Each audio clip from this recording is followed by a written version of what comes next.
Warning: our YouTube channel and its videos may contain scenes, language, and content that may not be appropriate for all audiences.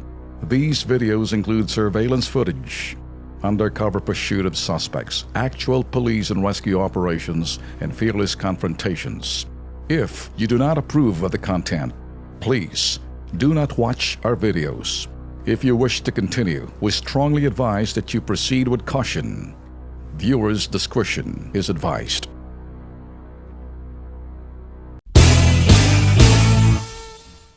Marami ho kasi talaga natatakot ho na baka daw sa DILG hinahanda raw kay Bongbong Marcos yan. Let me ask you this, unfiltered, what's wrong kung si Bongbong Marcos ang ilagay dyan?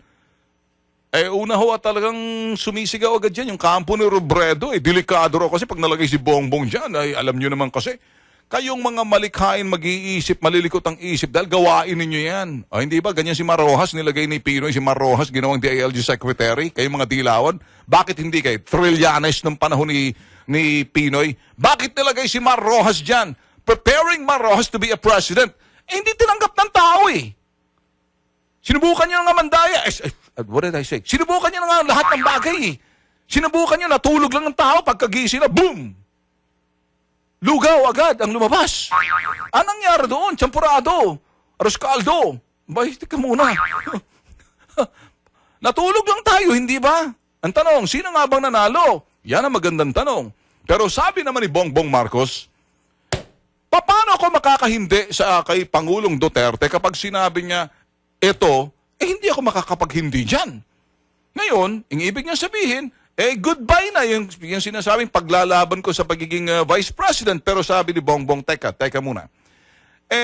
During the election, nag-protest kami. Kahit naman ako nalagay na sa pagiging DILG, kung sakaling 2 weeks na lang yan o 2 months before the election, ng presidential election, uupo pa rin ako. Pero at the same, habang for a time being, tutulong muna ako para sa bayan. Ayan ang sinasabing pagiging DILG secretary. Sabi naman ni President Digong, Bong, may protesta ka.